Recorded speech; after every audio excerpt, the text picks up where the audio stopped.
आज तुम्ही पाहताय जळगावमध्ये मी आलेली आहे आणि माझ्या एका हातामध्ये वंदे मातरम, माझ्यासोबत आमदार राजूमामा भोळे सुद्धा आहेत आणि माझ्या सगळ्या महिला मोर्चाच्या सहकारी आहेत. माझ्या एका हातात आज वंदे मातरम आहे आणि दुसऱ्या हातामध्ये एक एन्व्हलप आहे.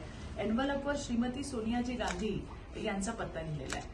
हे वंदे मातरमचं जे पुस्तक आहे ते मी त्यांना पाठवतीये. त्याला कारणही तसंच आहे. मला सोनियाजींना सांगायचंय की श्रीमती सोनियाजी, जनगण मन आपलं राष्ट्रगीत आहे, तर वंदे मातरम आपलं राष्ट्रीय गीत आहे आणि दोन्ही या देशाचा स्वाभिमान आहे. काल वंदे मातरम गीत चालू असताना ज्या पद्धतीने तुम्ही खरगेजींशी त्या ठिकाणी बोलत होता, हा आपल्या राष्ट्रीय गीताचा अपमान आहे, आपल्या देशाचा अपमान आहे.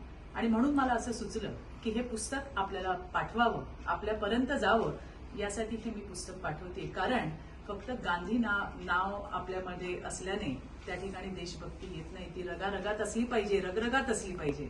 आणि म्हणून हे पुस्तक आपल्याला पाठवतेय. कृपया नक्की वाचा आणि आपल्या लेकाला सुद्धा वाचायला द्या. कारण या पुस्तकाच्या मागची, या राष्ट्रीय गीताच्या मागची जी देशभावना आहे ती समजून घेणं फार गरजेची आहे आणि म्हणून हे पुस्तक आम्ही आपल्याला पाठवतोय. धन्यवाद. जय हिंद.